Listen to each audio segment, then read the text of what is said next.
Perfecto. Bueno, buenos días y feliz sábado para todos.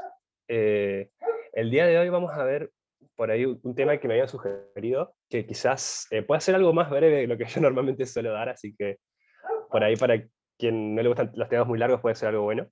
Pero yo creo que va a ayudar a que vayamos reforzando lo que hemos estado viendo en los últimos estudios, tanto de a fines del año pasado, un poco lo que yo también di hace más o menos medio año, pero también lo que se está dando hasta hace poquito.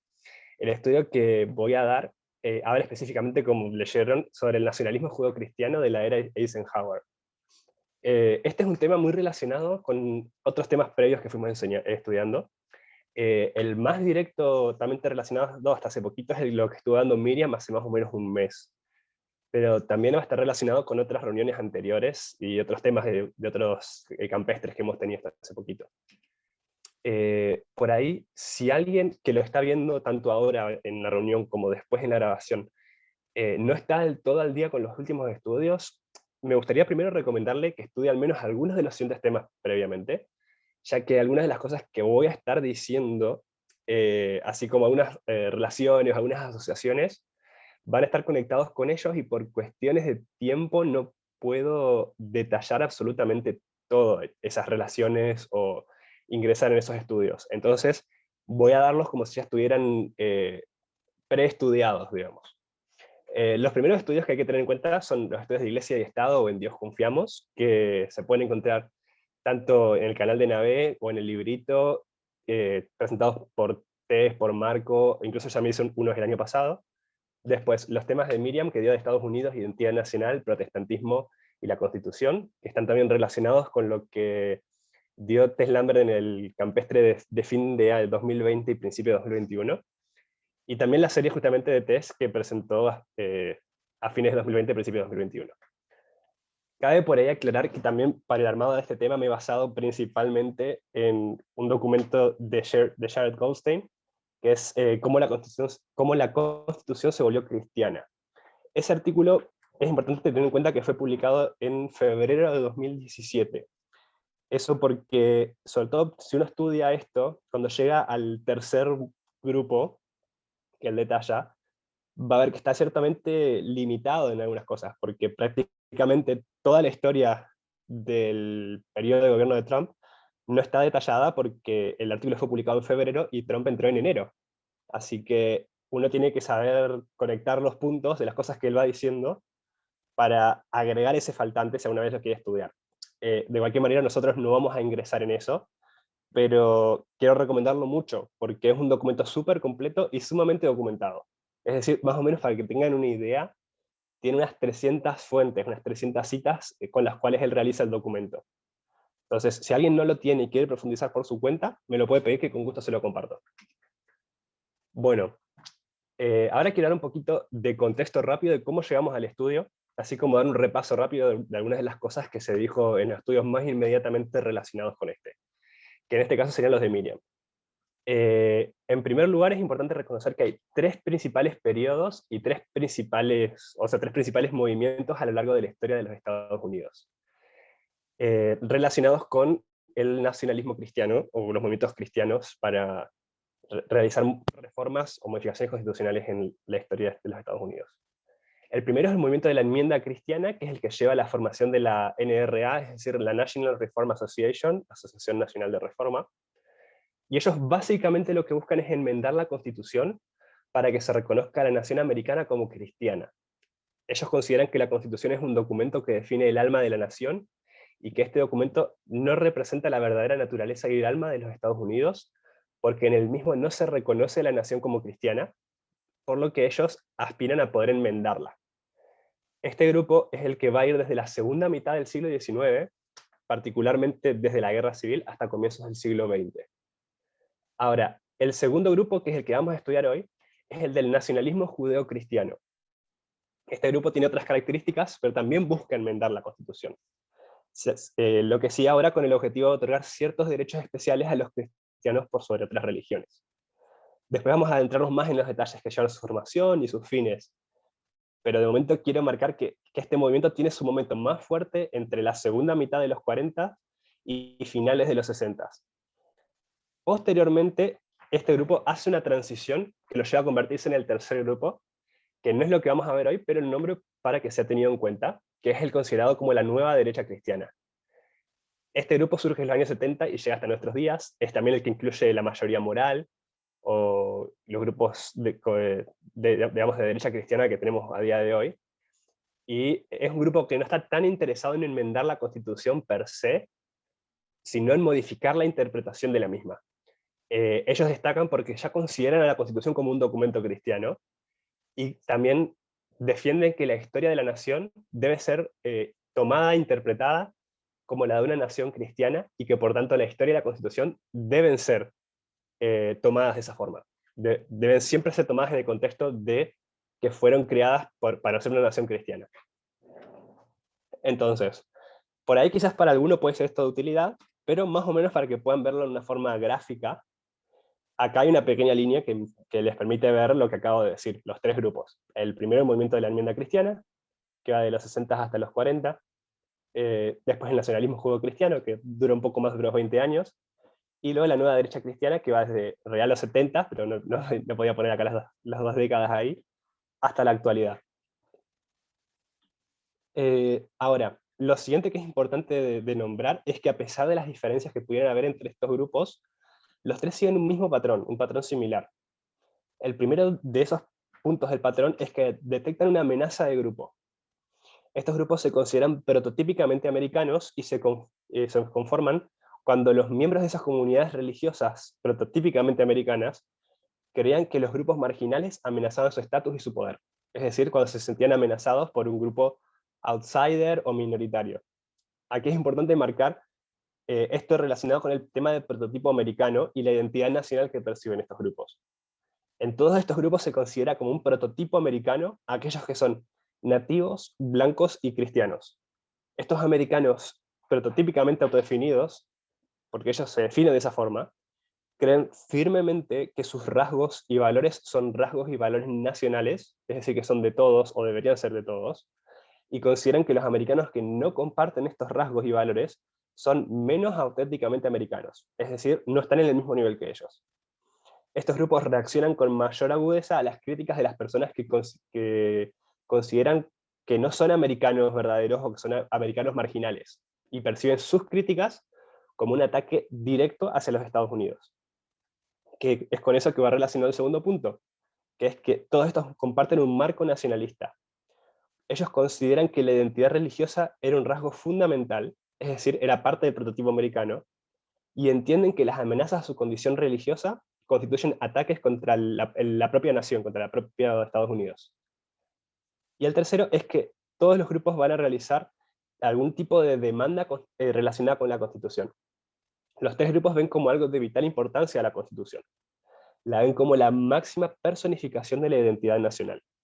Y estos grupos, en respuesta a lo que veían como un ataque a la identidad religiosa de la nación, van a hacer demandas para que se enmiende o interprete la Constitución de forma que se afiance o proteja esa identidad. Bien, ahora sí, vamos a adentrarnos en el tema que vamos a estudiar. Primeramente quiero hacer un vistazo general a lo que es el nacionalismo judeocristiano.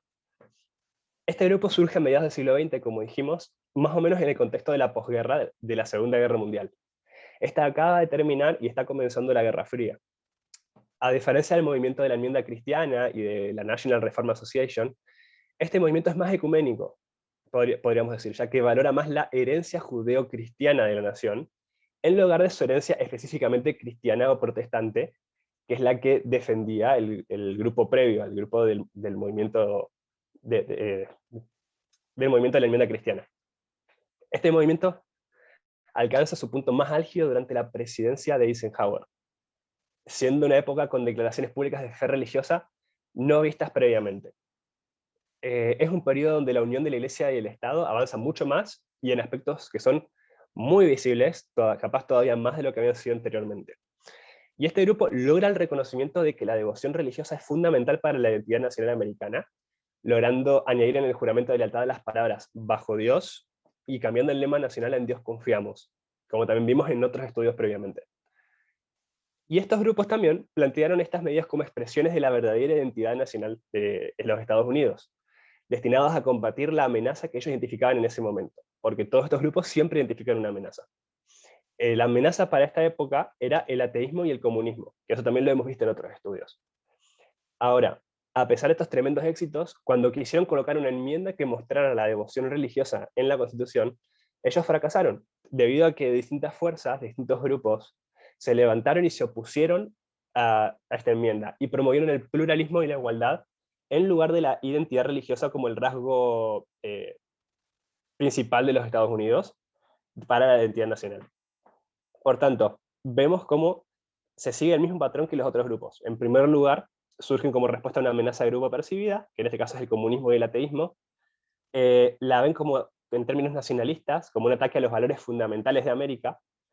Al igual que con el movimiento de la enmienda cristiana, ellos buscan obtener el reconocimiento oficial de su comprensión de la identidad estadounidense, primero con el juramento de la bandera y el lema nacional, y seguido por el intento fallido de adoptar la enmienda constitucional. Esta vez con la intención de establecer la oración escolar en las escuelas públicas, que es lo que vamos a ver que es el intento de enmienda que intentan pasar. Bien, vamos ahora a entrarnos más profundamente en la historia, comenzando con el surgimiento y los primeros pasos de este nacionalismo judeocristiano. A principios del siglo XX, el nacionalismo cristiano había quedado estancado, es decir, no podía avanzar en sus objetivos y no tenía demasiados cambios en sus pretensiones o sus medios. El último logro, podríamos decir, del movimiento de la enmienda cristiana, el primer grupo, había sido a fines del siglo XIX, y a partir de ahí no habían tenido ningún logro ni ningún avance.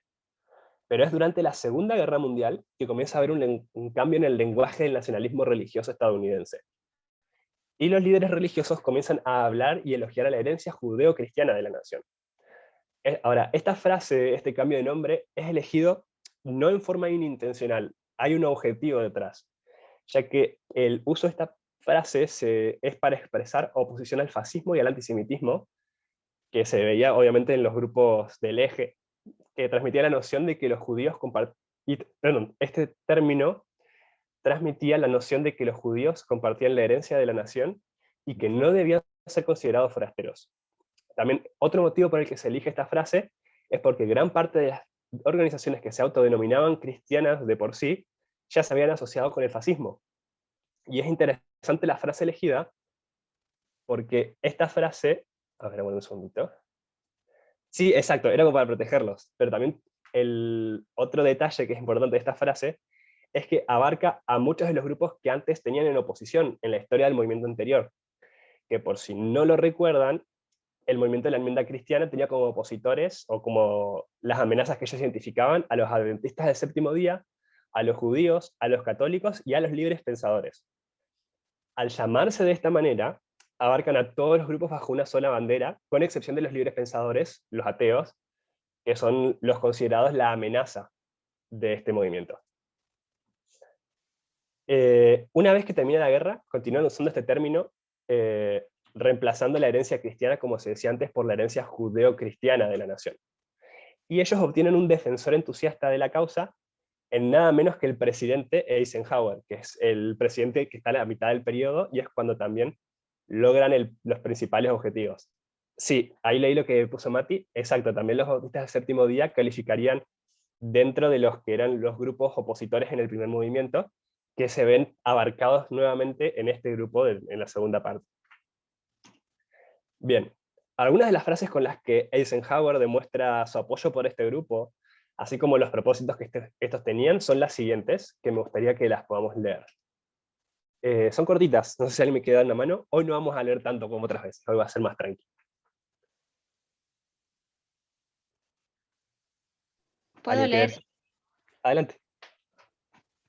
Dice, nuestra forma de gobierno no tiene sentido a menos que se fundamente en una profunda fe religiosa, y no me importa lo que es. Con nosotros, por supuesto, es el concepto judeocristiano. Y el otro dice, una de las razones por las que fui elegido fue para ayudar a dirigir este país espiritualmente. Bien, ahí vemos cómo Eisenhower tenía una perspectiva claramente similar a la del movimiento nacionalista judeocristiano, como él veía que era vital la unión de la Iglesia y del Estado, en cierta forma, para los Estados Unidos, que era parte de la identidad de los Estados Unidos, y que él creía justamente que la parte espiritual tenía que dirigir a la parte política, a la parte estatal. Ahora, Eisenhower creía que el liderazgo religioso era necesario para reforzar las diferencias entre los Estados Unidos y el comunismo ateo, y encontraron que la mejor manera en que la nación podía expresar su fe religiosa era agregando las palabras bajo Dios en el juramento de lealtad. Esto en los estudios de Iglesia y Estado podemos ver que ya comienza unos años antes, y podemos ver también que es muy similar a lo que sucede en la época de la Guerra Civil, que al ver la amenaza del sur, querían colocar en Dios confiamos en las monedas.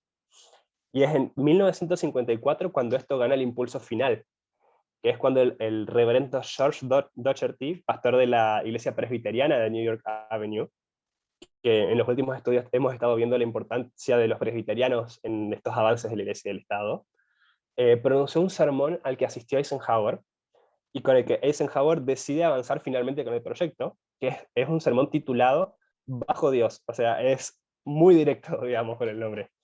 En ese sermón, Doherty hace referencia a la herencia judeo-cristiana de la nación, y haciendo referencia a estos valores, dice que al juramento de lealtad le falta algo. No sé si alguien lo quiere leer. Como dije, no vamos a leer demasiado, así que no hay problema en ese sentido. Yo te ayudo. Dale, gracias. O Mica iba a leer. Quien quiera, yo tengo que leer. Leo. Había algo que faltaba en esta promesa, y lo que faltaba era el factor característico y definitivo del estilo de vida americano. De hecho, aparte de la mención de la frase, los Estados Unidos de América, esto podría ser una promesa de cualquier república. De hecho, puede oír a pequeños moscovitas repetir una promesa similar a su bandera de hoz y martillo en Moscú con igual solemnidad. Básicamente está comparándose con los que ellos consideraban la amenaza, el comunismo, el ateísmo, y decir que lo que está faltando hace justamente que no haya gran diferencia entre ellos. Lo que está diciendo Doherty es que falta una expresión de devoción religiosa, una declaración de que los valores y libertades de la nación venían de Dios. Es por esto que las palabras que debieran agregarse, dice él, serían bajo Dios. Ahora, Doherty dice que elige estas palabras porque eran lo suficientemente ecuménicas, aunque él, por ser cristiano, decía que él prefería bajo Cristo. Sin embargo, agrega dicha expresión a la promesa porque permitía unir a todos los grupos que ellos estaban buscando juntar. Ahora, esta expresión, por más ecuménica que podía ser, excluía a un grupo que son los ateos. Y Doherty, para defender esto, concluye que los ateos deberían ser excluidos porque no son estadounidenses reales. Y esto lo dice porque no constituye el prototipo americano, como habíamos visto hace unas diapositivas. Y ellos son la amenaza percibida.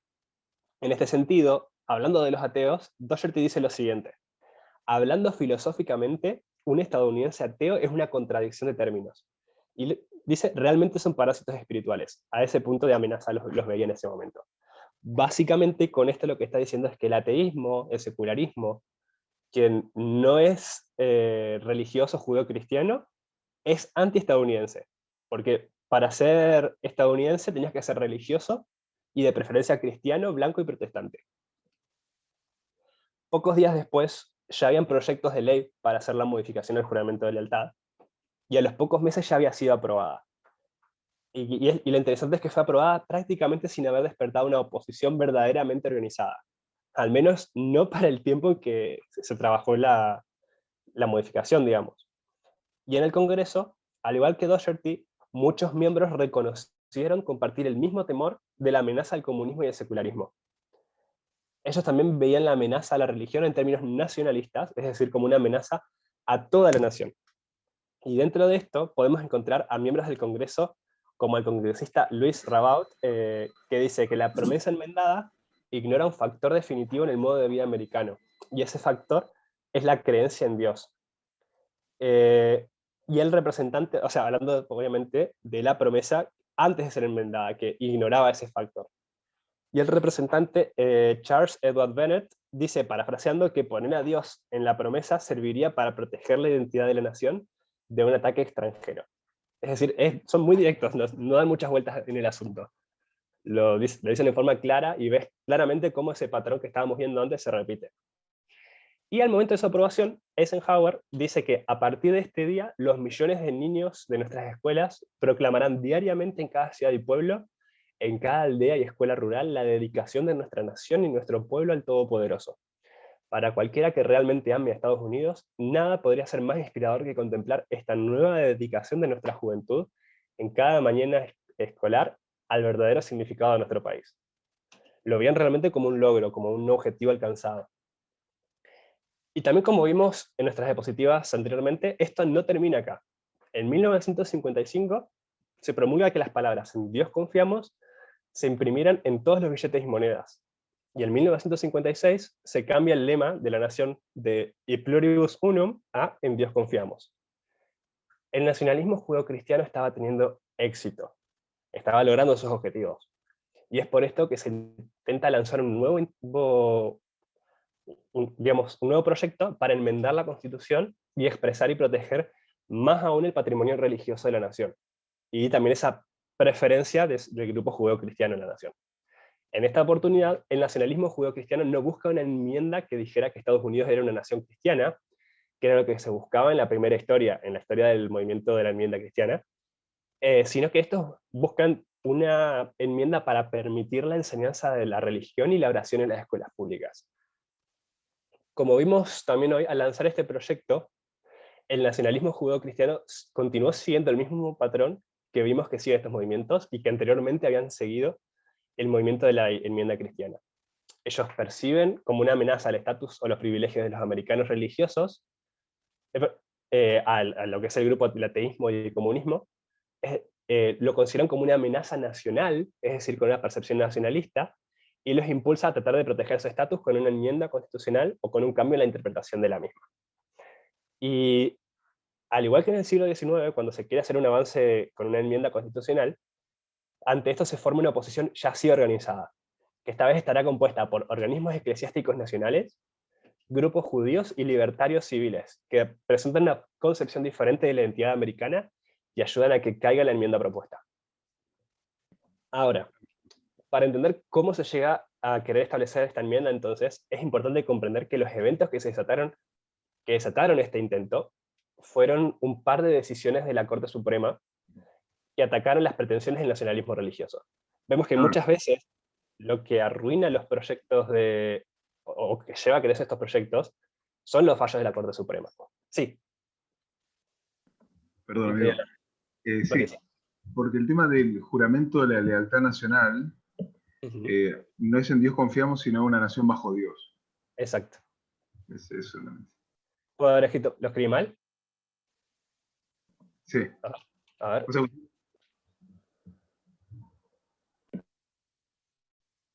sí, acá igual lo que yo puse fue el lema la de pluribus unum, "en Dios confiamos", y la frase "en Dios confiamos" en coso. Y lo que era el juramento de lealtad sí era "bajo Dios", capaz que lo escribí mal.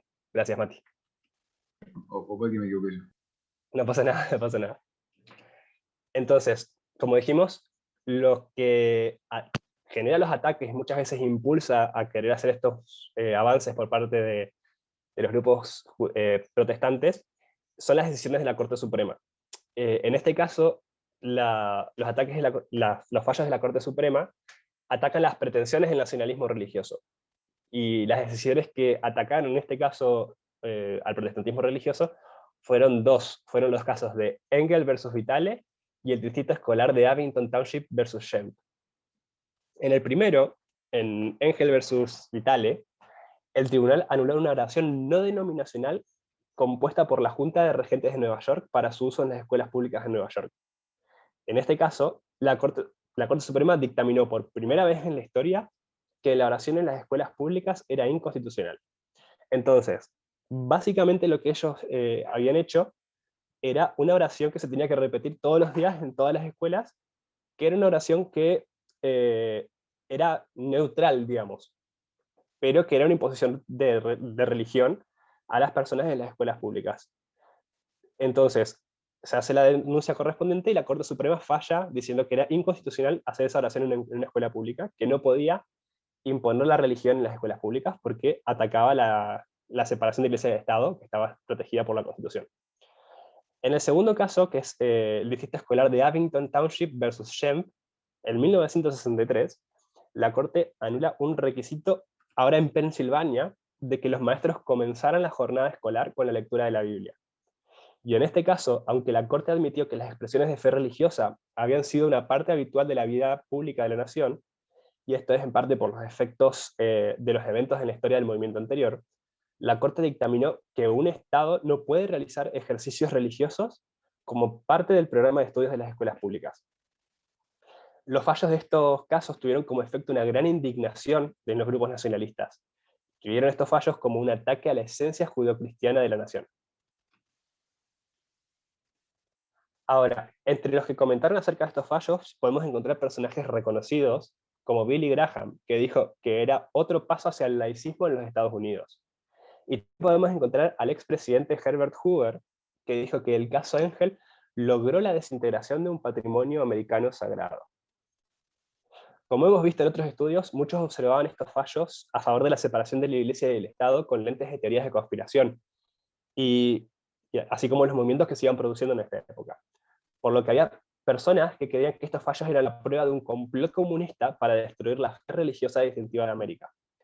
Entre quienes tenían un pensamiento similar se encontraba el gobernador George Wallace de Alabama, quien dijo que estas decisiones eran parte de un diseño deliberado para subordinar al pueblo americano, su fe, sus costumbres y sus tradiciones religiosas a un Estado sin Dios. Y advirtió que si los tribunales decidieran que no podemos leer la Biblia en alguna escuela, voy a ir a esa escuela y la leeré yo mismo. Entonces, son estos fallos los que impulsan a los judeocristianos a querer conseguir el apoyo para la enmienda constitucional. Los opositores de estas decisiones creían, es decir, ellos, creían que lo que realmente estaba en juego no era solamente las prácticas religiosas de las escuelas, sino también la identidad misma de la nación.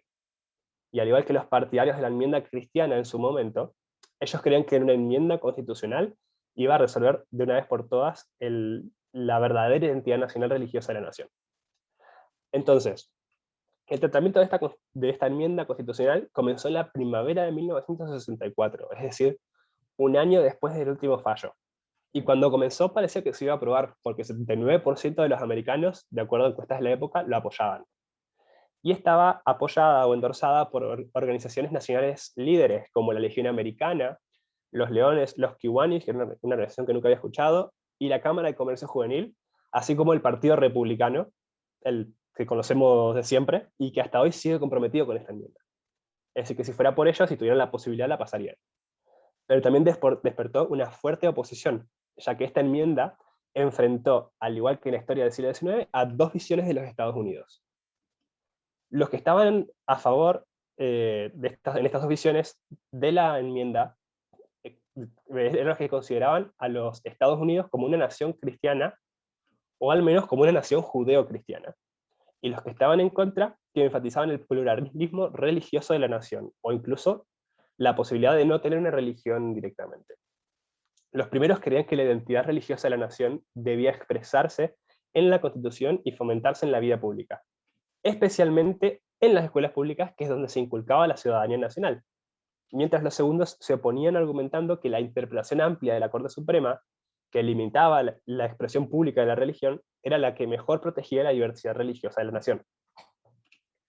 Finalmente, la propuesta de la nueva enmienda fracasó después de que los líderes nacionales de muchas de las religiones más prominentes de la nación se volvieran contra ella.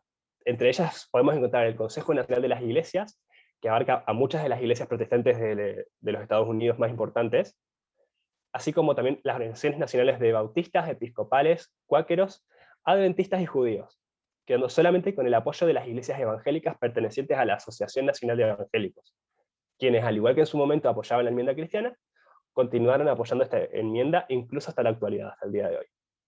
Y es hasta aquí más o menos donde llega el nacionalismo judeocristiano, porque en los siguientes años iba a sufrir una transformación para convertirse, como dijimos, en lo que sería la nueva derecha cristiana. Para ya ir cerrando, y a manera de resumen, si bien considero que puede investigarse y aprenderse mucho más que lo que yo hoy he podido presentar, ya que hay muchas aristas, muchos aspectos que se pueden estudiar y observar que se producen en esa época y cómo influyen esos aristas, esos aspectos, incluso hasta el día de hoy. Me gustaría que podamos repasar y observar los paralelismos entre esta historia y las otras. Estas historias están marcadas en una progresión y tienen aspectos distintos entre sí. pero también tienen aspectos en común, que son los que observamos al principio. Todas surgen ante la percepción de una amenaza de grupo. Todas comparten un marco nacionalista al considerar que la identidad religiosa es una parte esencial de lo que consideran prototípicamente americano, y por lo que todo ataque contra esa identidad es un ataque contra toda la nación. Y la tercera es que van a hacer demandas constitucionales para proteger esa identidad.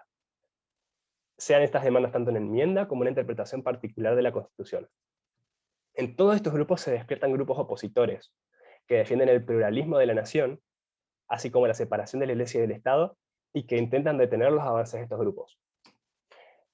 Vimos que este grupo tuvo como logros el agregar al juramento de lealtad las palabras bajo Dios, que terminaron de agregar en Dios confiamos a las monedas y billetes, y que cambiaron también el lema a en Dios confiamos del que era antes, que era el pluribus unum, un lema que reflejaba el pluralismo y la intención original con respecto a la nación. Pero ellos fracasaron al querer colocar una enmienda en la Constitución que estableciera la oración en las escuelas públicas. Ahora, una cosa interesante que menciona el autor, y que se los quiero dejar como reflexión, es el cómo en las tres historias el asunto pasa de una forma u otra por la Constitución.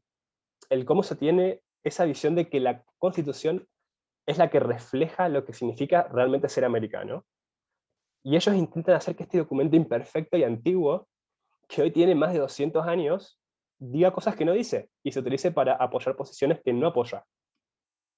Quisiera que leamos para cerrar una observación que hace el autor Jared Goldstein al concluir este artículo, que si no lo hicieron los invito a estudiar, ya que me pareció muy acertado, muy interesante y muy completo. Y al marcar los problemas de este nacionalismo constitucional, que se ven en los tres movimientos, no solamente en este, y al querer ellos apoyarse en enmiendas o en interpretaciones a la Constitución para alcanzar sus objetivos. Y que es algo a lo que debiéramos prestar atención, porque es una cosa que posiblemente en muchas oportunidades nos puede parecer como algo inocente o quizás por lo menos neutral, pero que no es así. Él habla acerca de lo que se intenta disimular o sustituir al hacer estas disputas por cambiar la Constitución. ¿Alguien lo puede leer? Leo. Dale, gracias a vos. Etiquetar las disputas sobre la identidad nacional como disputas sobre la Constitución sirve para oscurecer la verdadera fuente de controversia. Las repetidas luchas sobre si la Constitución debe leerse como un documento cristiano han servido como sustituto de la disputa real. Si el pueblo cristiano, los valores cristianos y las prácticas cristianas tienen derecho a reclamar un estatus privilegiado en los Estados Unidos, y si los valores en competencia deben ser rechazados como peligrosamente extranjeros y antiamericanos. De esta manera, el nacionalismo constitucional proporciona un lenguaje patriótico neutral para expresar ideas restrictivas sobre quién es y quién no es un verdadero estadounidense. Es una ideología que puede hacer que el llamado al odio o incluso a matar suene como los actos más patrióticos imaginables. Bien, gracias a vos. Esto fue escrito, como dijimos al principio, en febrero de 2017. Es decir, cuando recién Trump estaba ascendiendo al poder. Hace un mes había entrado. Posiblemente el artículo en realidad fue escrito antes de que Trump asumiera el poder. Entonces, Jared Goldstein, cuando escribe esto, no tiene la información que nosotros tenemos de los 4 años de Trump. Entonces, me gustaría invitarlos a meditar en lo que comparte el autor, sobre todo pensando en lo que fueron los 4 años de Trump y lo que ha pasado y lo que ha sacudido a los Estados Unidos en los últimos tiempos, y lo que hemos estado viendo también como efecto en todo el mundo. Muchas de las cosas que estudiamos, lo que estos grupos pretendían y pretenden hacer hoy, pueden tener la apariencia muchas veces, para muchos, de ser nobles, patrióticos o correctos.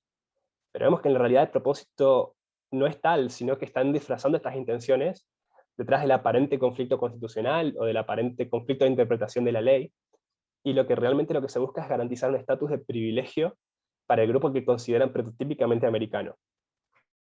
En fin, los invito a seguir estudiando estos temas, pues me parece que hay muchísima luz realmente, y mucha información que Dios nos está dando por medio de ellos, así como comprensión de todas estas cosas y de lo que está sucediendo en el fin de los tiempos.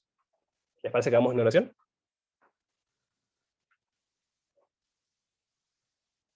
Bueno, oramos entonces. Padre nuestro que estás en los cielos, santificado sea tu nombre, Señor. Te damos gracias, Padre, por este sábado que nos das. Te agradecemos porque a pesar de la distancia, Señor, a pesar de por ahí de los distintos problemas, podemos juntarnos como hijos tuyos a estudiar, Señor, a aprender y a entender, Señor, cómo se van produciendo los eventos, cómo estás dirigiendo, Señor, a pesar de los movimientos de Satanás, Señor, y de los enemigos de tu misión, Señor. Tú estás al control de todo y vas cumpliendo todo conforme a lo que has prometido, Señor. Te agradecemos porque nos permites a tus hijos tener luz, tener conocimiento y tener comprensión de lo que va sucediendo, Padre. Te agradecemos porque podemos entender las cosas incluso si puede ser que pasen desapercibidas en primera instancia, y porque tú de forma gentil, Señor, de forma buena, nos vas mostrando poco a poco cómo es la realidad, Señor, y cómo muchas veces las cosas no son lo que parecen. Pedimos tu dirección, Señor, pedimos tu guía y te pedimos que nos acompañes en lo que queda esta jornada, Padre. Esos favores que te pedimos en nombre de Cristo Jesús. Amén.